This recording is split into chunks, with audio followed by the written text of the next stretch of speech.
محمد رسول الله عليه صلاة الله وآله والأحبة لا إله إلا الله محمد رسول الله. At this point, I'd like to introduce our guest speaker for this evening. Sister Teresa Corbin is a writer living in New Orleans who converted to Islam shortly after 9/11.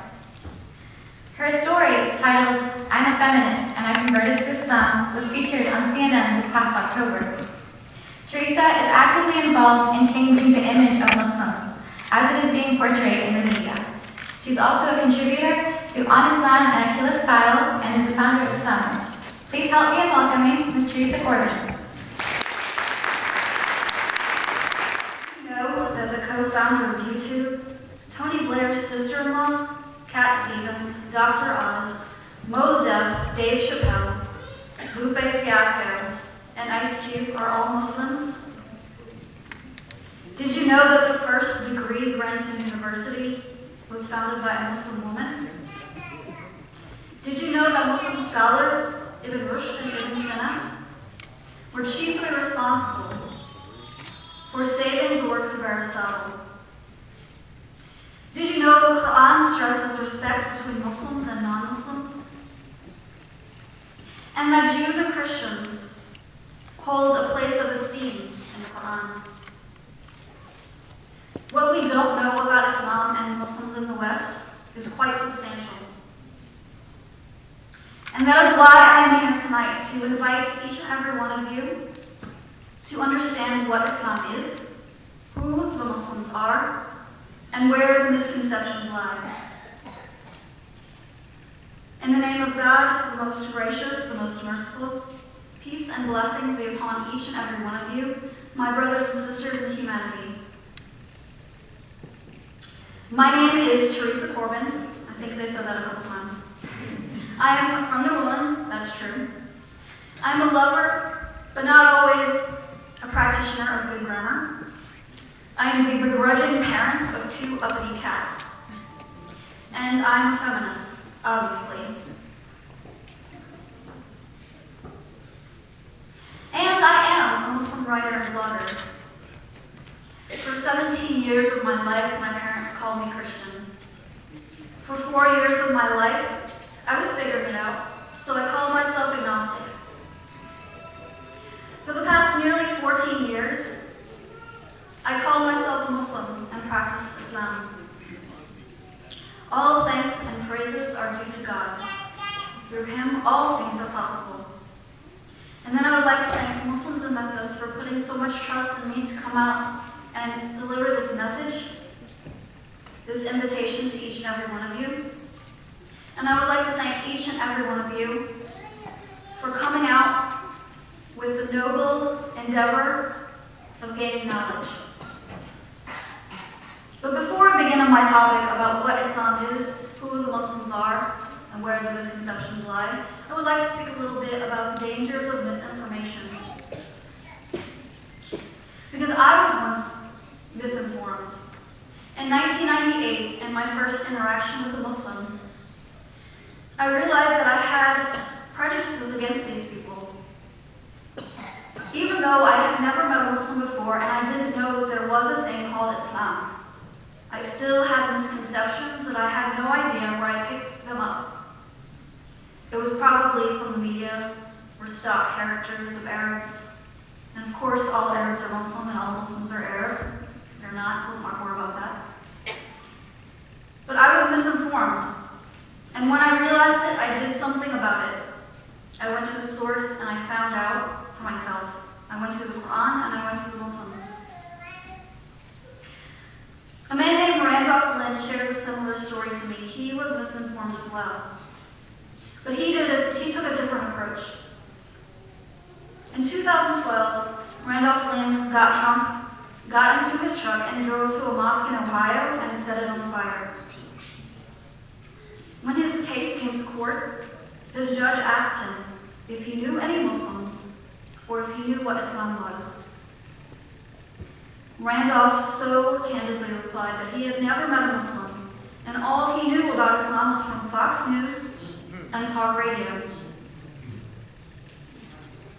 I can share with you the opposite perspective of this story because it's a personal story. In 2003, 2 years after I converted to Islam, my husband and I moved to Savannah, Georgia. Once we arrived there, we found the local mosque and started to attend prayers and lectures there. Until one Friday, we prayed outside under a tent because the mosque we attended before had been burned down and shot at. Now my husband and I expected to go to the prayer on Friday and knew that there was a chance that we might be killed. But what I didn't expect was to feel so much hate, to feel so angry, to harbor hate for the people who had committed this crime, for making me feel unwelcome in my own country, for making me feel like I had no right to believe what I did. Then I realized something else, that I had once been like them. I had been misinformed. And I realized that hate didn't start with me that day, and that hate didn't even start with them. And it didn't start on 9/11, because it is an ancient evil that has been infecting man at time immemorial.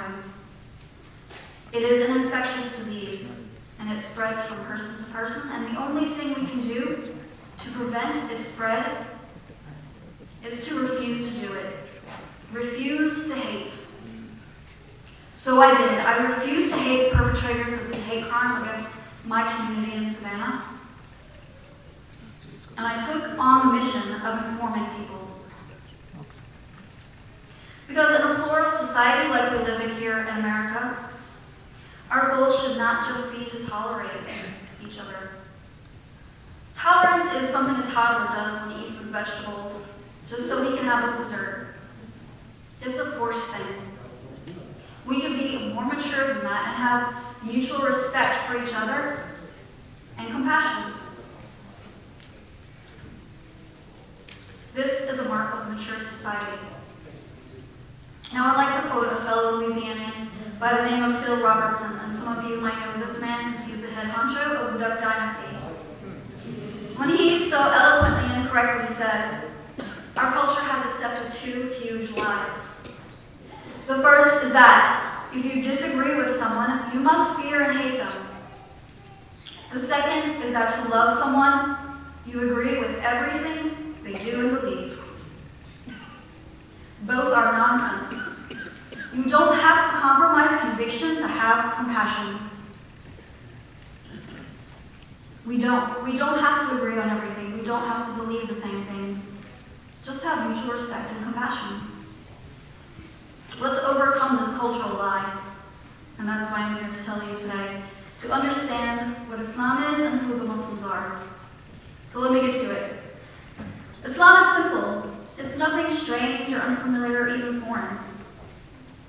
And as the president of Muslims in Memphis said, Islam itself comes from a root word in Arabic that means submission and peace. It is a peace through voluntary obedience to God. Now remember the word voluntary because I'm going to talk about it later. Muslims devote their lives, or should, and everything they do to God alone. God in Islam is not a moon god or some box in the desert, and it's not even Prophet Muhammad, peace and blessings be upon him, as some may claim. We do not worship any part of creation, but we worship the God who is the creator. The God of Islam is the God of Abraham in Judaism. He is God the Father in Christianity. And he is the God of all the prophets sent to mankind. And Islam is a strict monotheism. God is not in need of partners. God is not a man or a woman. He does not take a wife or have children. He does not beget, nor is he begotten. God has no beginning and no end. He is the creator of all things and the only one worthy of worship. Now this shouldn't be new to you because it's the first commandment. It is an Islamic principle that the only way you can attain peace is by worshiping your originator, your creator.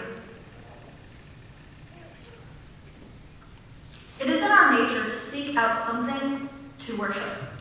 Now, I've seen this in my own life and the life of other people. We seek out things to devote our lives to. Some people seek out money. Some people seek out fame.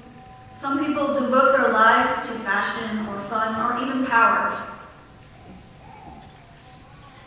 But we will never be fulfilled if we devote ourselves to a false god, because these masters are cruel and will leave us empty. They will never bring us peace. Now, that's not to say that we can't even like or even love money or pleasure or fashion. I know I do. But it's just to say that we can't put anything before God.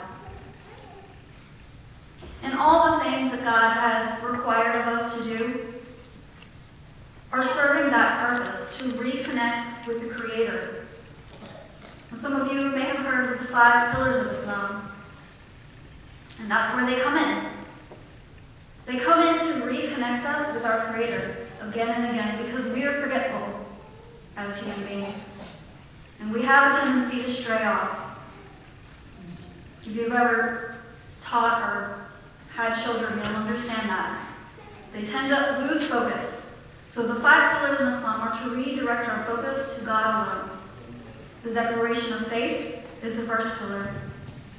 We make it known publicly that we will worship nothing but God and follow the example of His prophet. We state our intention. The prayer is the second pillar. We cut the connection with our everyday lives, our jobs, whatever we're doing, and reconnect with God 5 times a day. Fasting is the next pillar. We cut our connection to food and little pleasures we take throughout the day, and sometimes even sleep. To reaffirm our faith, to remind us these things are not the most important things in our life. Pilgrimage is another pillar of Islam. We leave our home and our family and our country and travel to a foreign land and realize that God's creation is diverse and other countries are beautiful as our own. And to remember Abraham's sacrifice, to remind ourselves that our sacrifices need to be to God alone. Giving of charity cuts the connection with money, cuts our devotion and our love of money, and reaffirms and reestablishes our connection with our Creator. The holy book in Islam is called the Quran. It is a guidance to all mankind in all matters. Now, believing in the Quran is not a rejection of the Torah or the Bible. It is a confirmation of what Moses received in the Torah and of what Jesus received in the Bible. It is a bringing back of mankind to God's original message, to worship Him alone. But since these books have been translated and retranslated, and we can't find them anymore in their original version, Muslims believe the Quran is the most reliable source. It was revealed through Angel Gabriel to Prophet Muhammad, peace and blessings be upon him, in the year 610 of the current era. And over a period of 23 years, divine revelation came to the Prophet Muhammad. And almost 1,400 years later, every letter, every word, every chapter is exactly as it was in its first revelation, in the hearts and the minds and in the text of the Quran and the Muslims. And yes, we do find rules in the Quran, but we find so much more than that. The Quran came to tell people about God's mercy, His infinite mercy. Each chapter, except for one, begins with a prepositional phrase, in the name of God, the most gracious, the most merciful. And we see it scattered throughout the Quran, reminding us of God's mercy. In an example, in a chapter called The Troops, God says what is translated to mean, "Say of my servants, who have transgressed against their souls, despair not of the mercy of God, for God forgives all sins He is oft forgiving, most merciful. He is more merciful than the mother is to her own child. The Quran came as a clarion call for justice, but not just justice for man, and not just justice for one race, and not even just justice for the majority. It's a justice for all. An example of this, in a chapter called The Family of Imran, God says what is translated to mean, "You who believe, be upholders of justice, bearing witness to God alone, even against yourselves, or your parents and relatives. Whether they are rich or poor, God is well able to look after them." What is more just than even bearing witness against yourself if you are unjust? The Quran came to call us to seek peace and be humble. A call for peace that reminded me of the turning of the cheek. In a chapter called The Criterion, God says what is translated to mean, "And the servants of the Most Merciful are those who walk upon the earth easily. And when the ignorant address them harshly, they speak words of peace." The Quran calls for equality. It does not just address the Arab, or men, or even just Muslims. It addresses all of humankind on equal footing.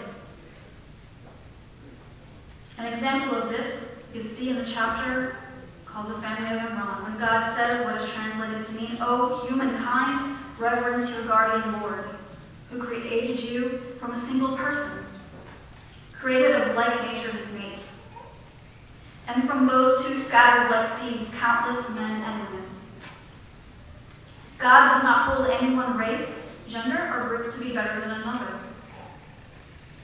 but judges individuals based on piety. And to me, this reminds me of Dr. Martin Luther King's "I Have a Dream" speech, where he dreams of a time when people can be judged by the content of their character. In the 7th century Arabia, God revealed this to the Prophet Muhammad, peace and blessings be upon him. "Verily, the most honor of you in the sight of God is the one who is the most righteous of you, by the content of your character." The prophets in Islam. Islam does not reject Jesus, peace and blessings be upon him. It views him as a highly honored prophet, a prophet of God, but still not God himself. No prophet or any part of creation shares divinity with God, the Creator. God sent prophets to model for us how to act in accordance with God's will. Moses, Abraham, Noah, Isaac, Jesus, and the last and final prophet, Muhammad, peace and blessings be upon them all, are just a few of the prophets of Islam. You might recognize some of these names, because Islam is not a new religion and it is nothing strange or foreign. Since the beginning of mankind, God sent all of these prophets with the exact same message. Your God is one, the only God who created you and all that exists. So worship him alone and follow the examples of the prophet. It is in a human being's nature to seek someone out to emulate. I've seen this in myself and in others in my life. We're always trying to find someone to model ourselves after. Sometimes we model the wrong people. Lately it's YouTube personalities or reality stars or musicians, and especially we see this in children and teenagers. But these are the wrong examples. And even these people destroy themselves when their fame has run out. We look at them as jokes and as hollow shells of human beings. They're all used up. And if we follow them on their path, we will become like them too.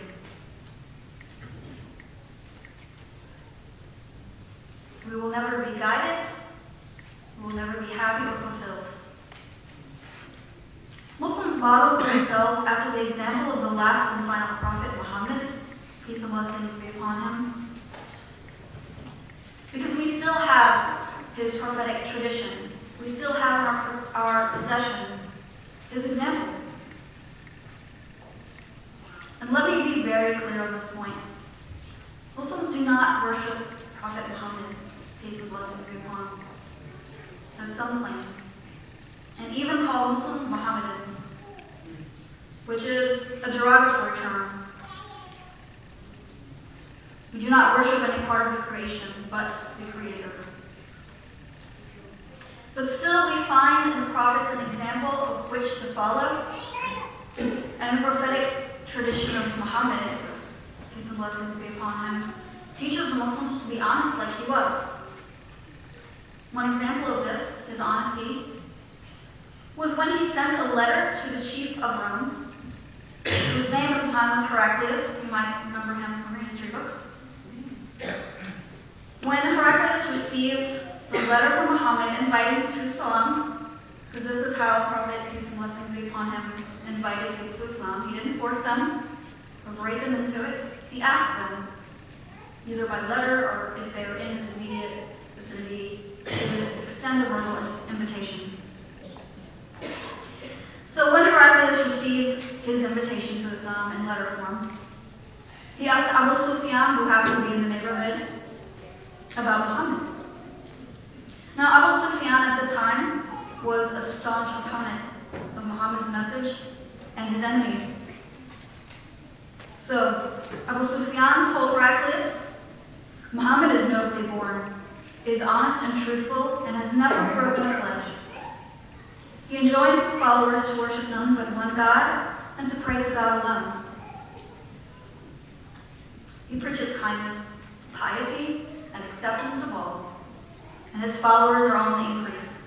This man, who was an enemy of the Prophet, couldn't even lie about him, because everyone knew how trustworthy he was. He was called the trustworthy, the superlative form. The prophetic tradition teaches Muslims to stand up for the weak in society, the widowed, the poor, the indigent, the orphans. In a tradition of the Prophet, we see that the Prophet ﷺ, peace and blessings be upon him, said, the best house among the Muslims is where the orphan is well treated. The worst house from among the Muslims is where an orphan is badly treated. The prophetic tradition teaches Muslims to be patient, like the Prophet was. He once said, the strong person is not the good wrestler. Rather, the strong person is the one who controls himself when he is angry. This is strength through self-control, the ultimate strength. We find in the prophetic tradition example of how to forgive.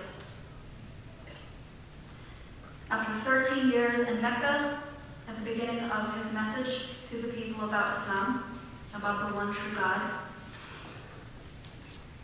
the Muslims were tortured, beaten, starved, robbed, insulted, and degraded in every manner you can think of. They were not allowed to lift a finger to even protect themselves. When they left Mecca to Medina to relieve themselves of the situation, those who perpetrated these crimes against him, against the Muslims, followed them and waged war on them. Now remember that, as I'm going to come back to that. After being allowed to fight in self-defense only, finally the Muslims were victorious over the idol-worshipping Arabs in Mecca. And they returned to Mecca, victorious, with 10,000 troops. They had beaten their armies and they came back for them.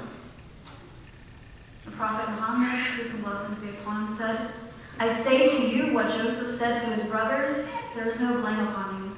Go, you are free. We learn this forgiveness from Prophet Muhammad. And the prophetic tradition is not just something we say, or at least it should be, about what the Prophet did, but an example for us to follow. The Quran is not just stories from old, but commands, for mankind. So Islam is simple. Nothing strange or nothing foreign. One God, worship Him alone, it's in your nature. Prophets of God sent as examples. It's in your nature to emulate someone. Add in the mix a few revealed books, sacred text, belief in the angels, the day of resurrection, and God's decree, and you've got Islam. Now, as simple as Islam is, the Muslims are quite a bit more complex because we are human beings and full of contradictions. When I was thinking about writing who the Muslims are, I was like, we're everything and everyone. But I watched a TED Talk by a woman, a Nigerian writer named Chimamanda Adichie. And her talk was about the single story. As a child, Chimamanda was an avid reader, and she devoured every book, and all the books she read were from European and American authors. So she thought that that was all that literature was. Until she got a little bit older and she started reading books from people like her in Africa and Nigeria.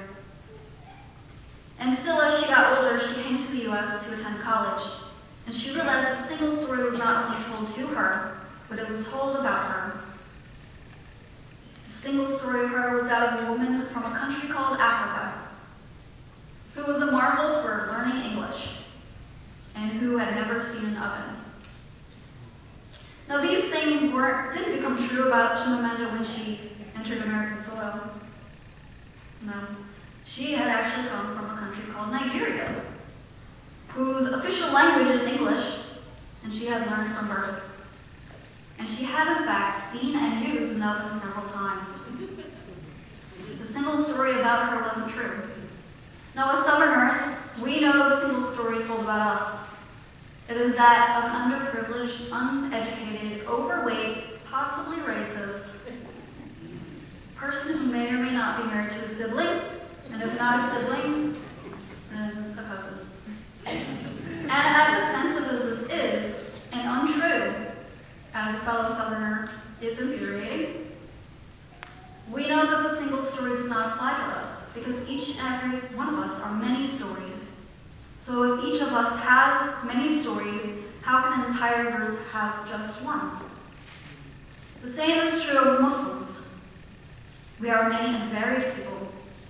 Even in the first generation of Muslims, when the message began to be revealed to the Prophet Muhammad, peace and blessings be upon him, the diversity was apparent. We have Bilal, who was an African freed slave, and the first brother to recite the call to prayer. We have Suhaib, who was a white Jew. He was also a slave, freed from Rome, and his name meant dude with red hair, or some variation of that. We have Khadija, who was an older woman, a business owner, and quite wealthy. She took it upon herself to propose to the Prophet, peace and blessings be upon him. We have Ali, who was a child of 10 years old, who accepted the message of Islam. And since this first generation, the Muslims have only become more diverse. And what is the story about the Muslim? He's Arab, and as a male, he is oppressive and violent, and all these negative things. And as a female, she is submissive and oppressed. And while that's true, every Muslim is an Arab except for me, and 80% of the Muslim population, that is to say, no, the Muslims are not all Arab. Only 20% of the Muslim world comes from the Middle East. And no, we're not all oppressive or oppressed. I refuse. We come from Malaysia, China, Russia, Mexico, Canada, South America, Europe, indigenous to these countries. We have many languages, many ethnicities, and come from every culture and race in the world.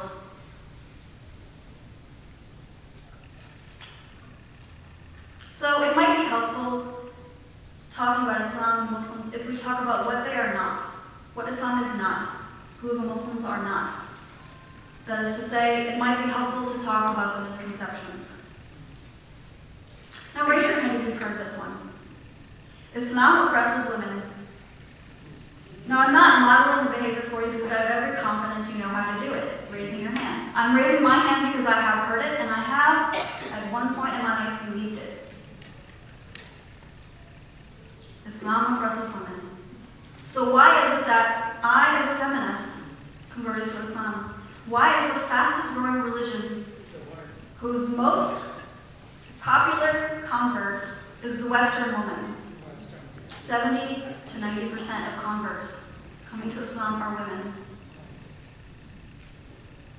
When the religion of Islam was revealed to the Prophet Muhammad, peace and blessings be upon him, women were not defined in relation to man, and this is a gender revolution. We see in ancient societies and cultures that women had always been defined by men. The Greeks called woman a mutilated version of man. We see it in our own culture for decades and decades and centuries. Woman is the weaker sex. But in Islam, she has her own identity. She is an individual called believing woman. She does not submit herself to a man because this is the greatest sin, and she doesn't want to anyway. She submits herself to God alone. Women are on equal footing as men in Islam. In a chapter called The Family of Imran, God says what is translated to me, I will not allow any of the deeds of any one of you to be lost, whether you are male or female. Each is like the other. No spiritual superiority exists in the male role, nor the female role. She was given she became her own legal entity with the advent of Islam. She was able to sign contracts, vote, own property, own and run a business. This is the 7th century in the desert of Arabia. We look at Western history. These rights didn't come to women until the 19th and 20th century. Too late. Women in Islam have marriage rights. She has the right to say who, when, and if she will marry, and if and when she wants a divorce. And it's true that women don't have the right to be educated. They have the obligation to be educated. Prophet, peace and blessings be upon him, seeking knowledge is mandatory for the Muslim, every man and woman. And that does not just mean religious knowledge, because in Islam, secular and religious knowledge are not differentiated. She has the right to good treatment. Prophet, ﷺ, peace and blessings be upon him, in his lifetime, took counsel from and encouraged over 600 women who were businesswomen, nurses, teachers, students. He also said, the best of you are those who are best to women. Now we come to the stumbling block in the Western mind, the hijab, which is the scarf that covers the hair. Now it's often said and inaccurately repeated that women are forced to cover because they have jealous male figures in their family.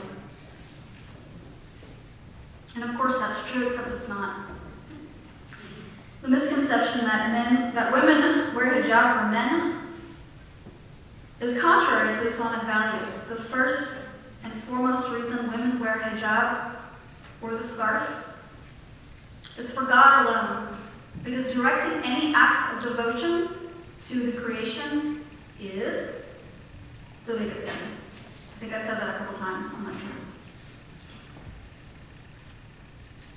And I would like to speak to my own experience of wearing hijab, because this was a stumbling block for me before converting to Islam. I didn't want to wear it. I was very into fashion. And I thought that, I would be judged and so on. But at no time in my life prior to Islam did I felt any real liberation or empowerment by wearing less or tighter clothing. What was I gaining? I know what men were gaining. I was left feeling picked apart, judged, and for public consumption. And I was rendered without self-esteem. But I do not wear hijab, and many Muslim women do not wear hijab to hide from the world. It is so that we can be recognized as believing women, as our identity. We recognize Mary by the way she dresses. We recognize nuns, at least in the past, when they were made to wear habits by the church. We recognize them as women of faith, and we respect them for it. It is the same for Muslim women who wear hijab. We are believing women, and this is our flag. Now, I know what you're thinking. I've heard news reports from the Middle East of how women are treated so horribly, not allowed to drive or leave their house without a male relative, forced to marry a man they don't want to. Let me be very clear about this. Saudi Arabia is not Islam. Iran, Iraq, Afghanistan is not Islam. These are countries, cultures, and governments with political agendas, and if ever they take away the rights and respect of women, it is contrary to the core Islamic values.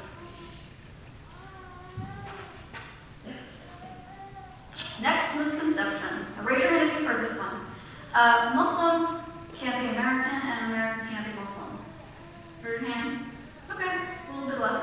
I've heard this, but I didn't ever believe it. And it was recently asked to me, did you have to give up your citizenship or culture to become a Muslim? The answer is no, absolutely not. I gave up neither, nor would I want to. There is nothing anti-American about Islam, especially considering that Islam predates America by 1,166 years. And it might surprise you to know that the first country to recognize America as an independent sovereign from Britain was an Islamic country. Does anybody know what that country was? Morocco. Mashallah, we have some scholars in the house. When Christopher Columbus made his journey to the Americas, it is said that he took with him a book written by Portuguese Muslims who had made the trip in the 12th century. Muslims and Islam are nothing new in this corner of the world. Historians also have evidence to believe that the first place of prayer for Muslims in America was established in Maryland in 1731 to 1733, predating the country. Americans are varied people. We cannot say that one ethnicity or one group represents Americanness, however you say it, more than another. We are united by common values of liberty, equality, justice, and the right of the people to hold sovereignty. But are these values in line with Islamic values? Let's take a look. First one, liberty. Let there be no compulsion in religion. God says in the chapter called the Cow. Let there be no compulsion in religion. You cannot be forced to believe. Without sincerity, there is no faith. That is liberty. For an entire religion, you cannot be made to believe. Okay, we have liberty. Do we have equality? We talked about this a little bit before. In a chapter called The Rooms, God says what is translated to mean, the most noble of you in sight of God is the most righteous. We are judged by God, by the content of our character, not the color of our skin, not by our gender or where we come from. And who is to say or judge by a different criteria if this is the criteria God uses? Okay, we have equality. Do we have justice? We talked a little bit about this too. The family of Imran, chapter of Quran, God says what is translated to mean, you who believe, be upholders of justice, bearing witness for God alone, even against yourself. What is more just than that? if you are required to tattle on yourself. All right, we have justice, and now you're thinking, oh, got you in popular sovereignty. You don't got that. Well, we do. It might surprise you to know that in the first generations of the Muslims, who are considered the best of all generations in Islamic history, the heads of state were elected by the people, by popular vote, as was the case for Abu Bakr, Umar, Uthman, and Ali. And we talked about Ali, who was the 10-year-old who accepted Islam. He became one of the first 4 leaders of the Islamic empire. So the question remains, did I have to give up my culture? No, because Islam does not come to impose itself or eliminate culture. It only came to get rid of corruption and oppression in society, and to lead us to what is better for us. What is better for us, and who knows what's better for us than our Creator? As a New Orleanian, I enjoy crawfish boils quite a lot, but I do not drink the beer, which is often provided at these events. As a Southerner, I love barbecue restaurants. We went to Tom's the other day. It was amazing. But whenever I go to these restaurants, I do not order pork. As an American, I love my American style dress. I just adapted to my standards of modesty. Now raise your hand if you've heard the next misconception. Islam is a violent religion, therefore Muslims are violent. Okay, everybody needs to raise their hand because I know you've heard it. Don't need to lie. And the verse most commonly quoted to confirm this misconception is the verse that says, kill them wherever you find them. Ooh, scary, right? Well, the importance here is to understand context. And I'll give you an example of context. When thank you. What if I told you the Mother Teresa once said, Mother Teresa, you all know her, right? What if I told you she once said, I do not pray? Would you believe it? No. Okay, right.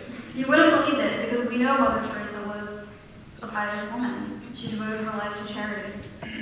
So what if people started telling you this in private in their homes and started posting it on Facebook and Twitter? And what if you started to hear news reports of it? Would you start to believe it then?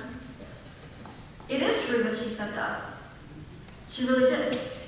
Except what she said in entirety said, I do not pray for success, I ask for faithfulness. If we take it out of context, we have a different perception of Mother Teresa. And that is exactly what people do, Muslim and non-Muslim, when they take this verse out of context, and it's not even the entire verse. So, and I call this cut and distort. Most people cut the copy, cut and distort, Quran. So let's put it back in its textual context, and then we'll talk about historical context. Textual context. The verse prior to this says, fight in the way of God, those who fight against you.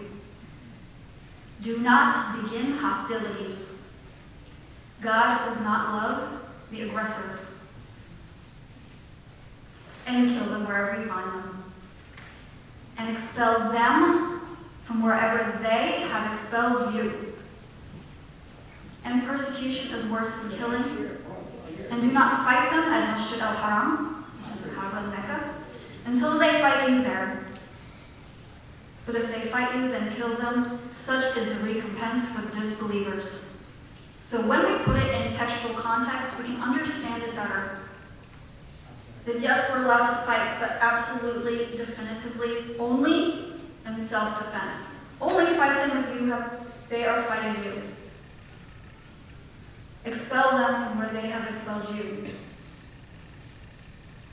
Do not fight them until they fight you there. Now let's put it in historical context, and we can look at the pronouns used in these verses. They, them, their. Who are these pronouns? And the end of the verse says the disbelievers. What is important to know is that the disbelievers were the pagan Arabs in the 7th century. Not once in the Quran does God call a Christian or a Jew a disbeliever. They are known as Ahl al-Kitab, people of the book.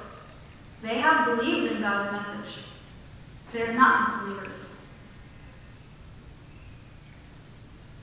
And as we talked about before, for 13 years in Mecca, Prophet Muhammad, peace be blessings be upon him, and those who followed him, the Muslims, were tortured, murdered, stolen from, and starved, and were not allowed to defend themselves or even raise their hands to protect themselves. Then they moved to another city to remove themselves from the situation, to a city called Medina. When they moved there, the pagan Arabs followed them and waged war on them, and that is why these verses were revealed, to allow them, to give them the human right for self-defense. What country in the world doesn't prescribe self-defense? What family, what person doesn't advocate for self-defense? And even if someone is attacking you, you must seek all avenues to peace. Because we do not love war and we do not seek it out. But we live in a world where sometimes that doesn't even work. So fight them, fight those who have fought you. But begin not hostilities. God loves not aggressors. So, sure, we have self-defense, but what are our rules of war? God has set forth humane rules of war that no country in history can rival. And I'm going to give you some of the rules here. Do not kill any child, any woman, or any elder or sick person. That is to say, you cannot kill non-combatants. Do not practice treachery or mutilation. Do not mutilate dead bodies.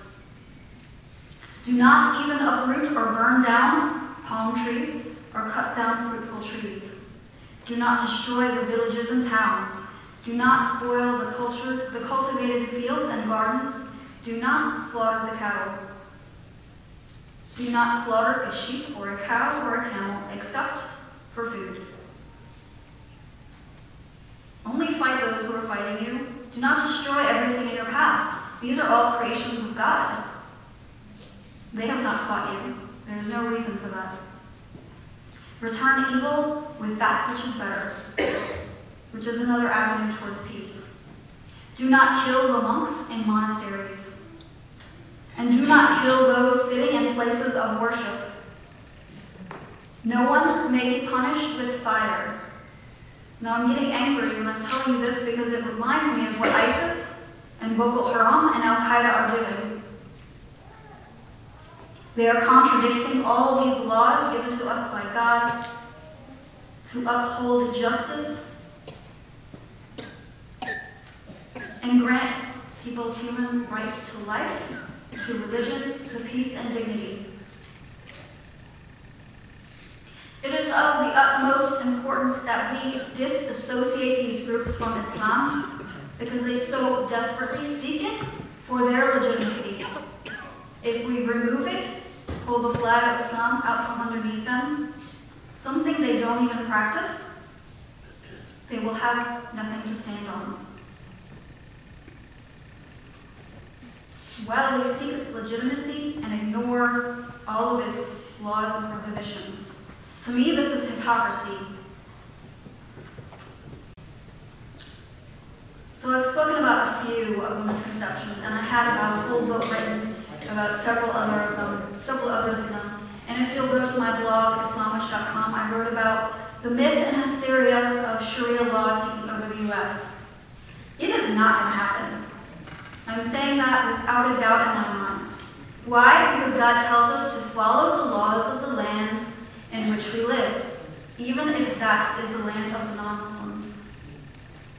Muslims see a visa or citizenship as a contract with the government, and contracts are sacredly binding.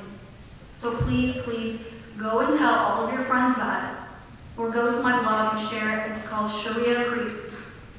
It's kind of entertaining. I talk about Jafar a little bit, Jafar from Aladdin, so you might enjoy it. So where do we get these misconceptions about Islam? And yes, as I spoke about the Muslims, we do have some culpability in this. And I spoke to the Muslims yesterday evening about what we can do to counter this and reach out to other communities and have better Islamic PR. The other two places where you get these misconceptions from are the media and Islamophobes. And I want to go over what the media does to create these misconceptions in the minds of Americans.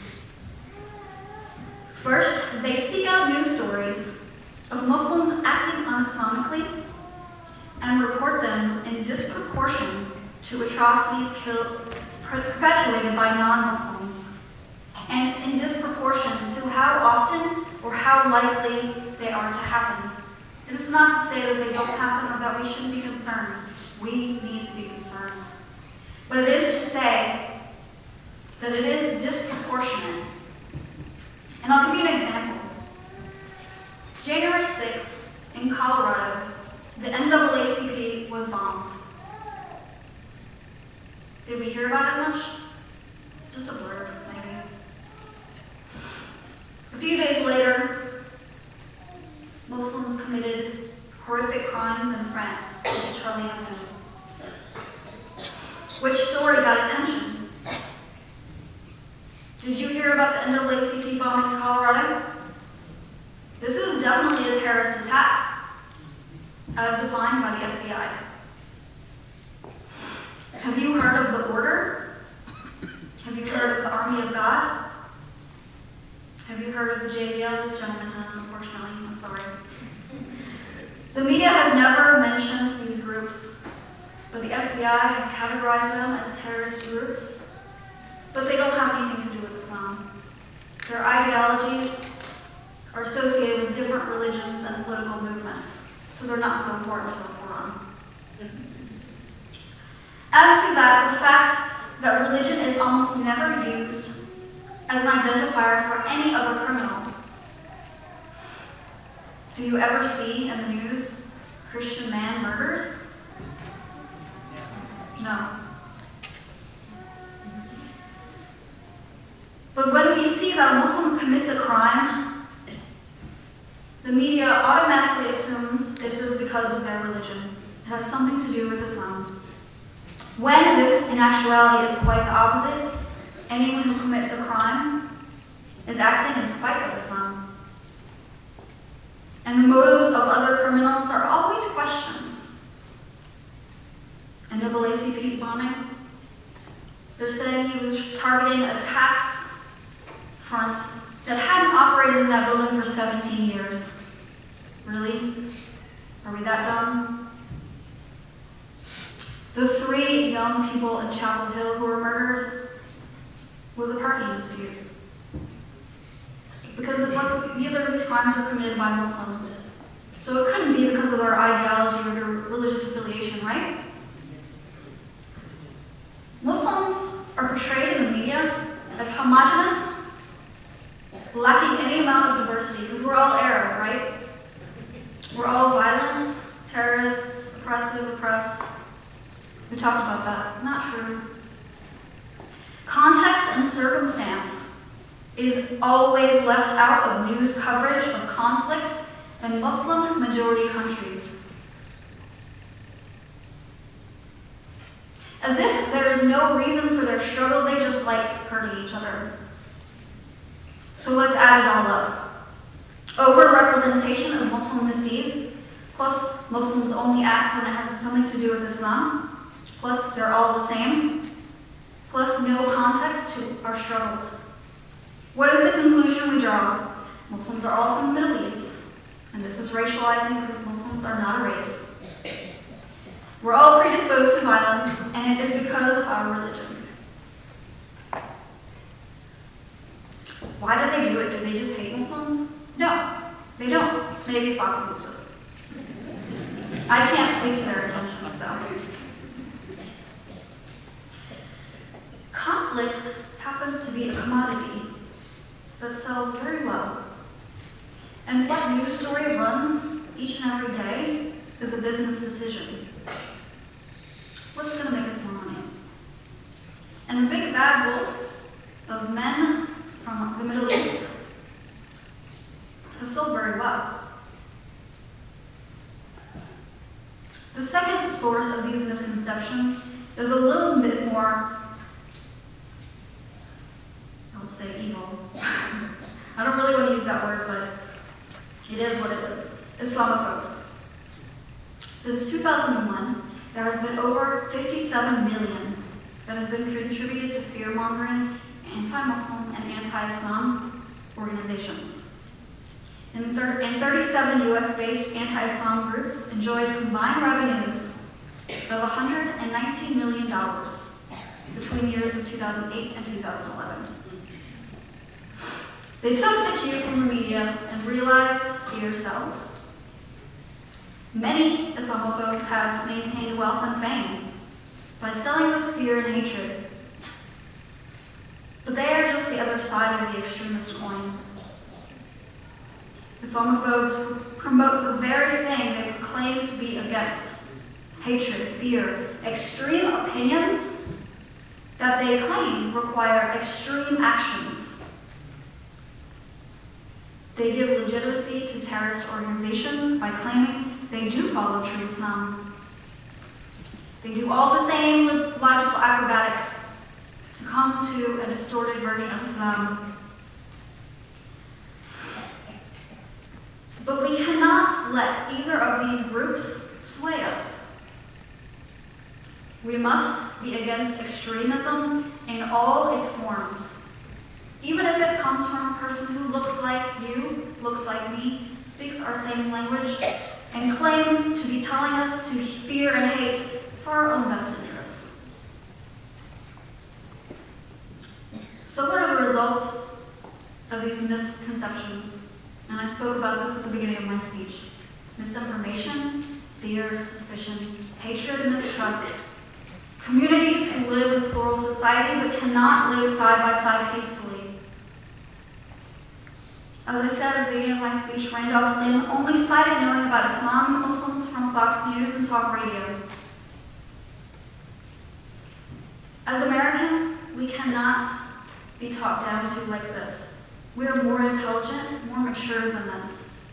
We cannot be swayed by extremists on either side. Media and Islamophobes are unreliable sources. When was the last time you said, I would like to learn a little bit about the Bible, a little bit more about Christianity, let me turn on the news? You did that? I'm curious about Judaism and the Jewish people. Let me go to a neo-Nazi website. You think that's a good source? So why do we continue to learn about Islam and Muslims from the media and Islamophobes? Terrible sources. So to conclude, you're welcome, I know. Finally, Islam is simple. One God, couple books, many prophets, angels, day of resurrection, God's decree. It's nothing foreign, like they'll have you believe, nothing complex, nothing strange. With Muslims, we are.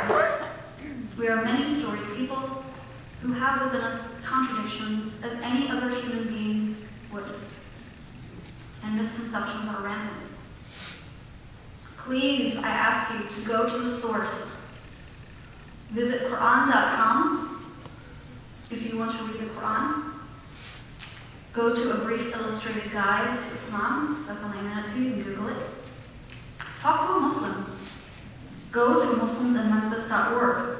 They have a contact page, and there you can see where their other activities are happening. You can even email me. My email address is islamish@yahoo.com. That's Islam, ISLAMWICH @yahoo.com. Please feel free to email me with any questions you have. My intention is not to convert people. You have the freedom to choose your religion. My intention in my blog and in my speaking is outreach so that we can understand each other. Learn about misconceptions from Islamic sources, not those who spread fear and hate. We must eliminate extremist voices from our narrative, both Muslim and non-Muslim. We must understand each other instead of living in fear and mistrust and descending into suspicion and hatred of one another. Get to know Islam and Muslims. What Phil Robertson spoke about, and what I quoted at the beginning of my speech, about not having to agree to have compassion for each other, was spoken about in the Quran in the 7th century. When God said in a chapter called the Rooms, what is translated to mean, "O mankind, we have created you from male and female, and made you peoples and tribes that you may know one another." He has made his creation diverse so that we can know each other. If he wanted to, we could all be the same. But he is capable of more. He's created us of different peoples and different tribes. Not so that we can fight and argue and all believe the same thing, but so that we can know each other. So we can live together without fear of each other, without hatred, with more than tolerance, but with mutual respect and compassion. And before I end my speech, I would like to remind each and every one of you that daylight savings time is tonight.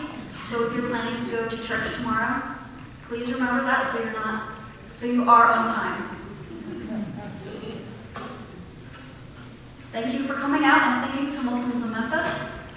And all thanks and praise are due to God first. I think we're going to have the question and answer session.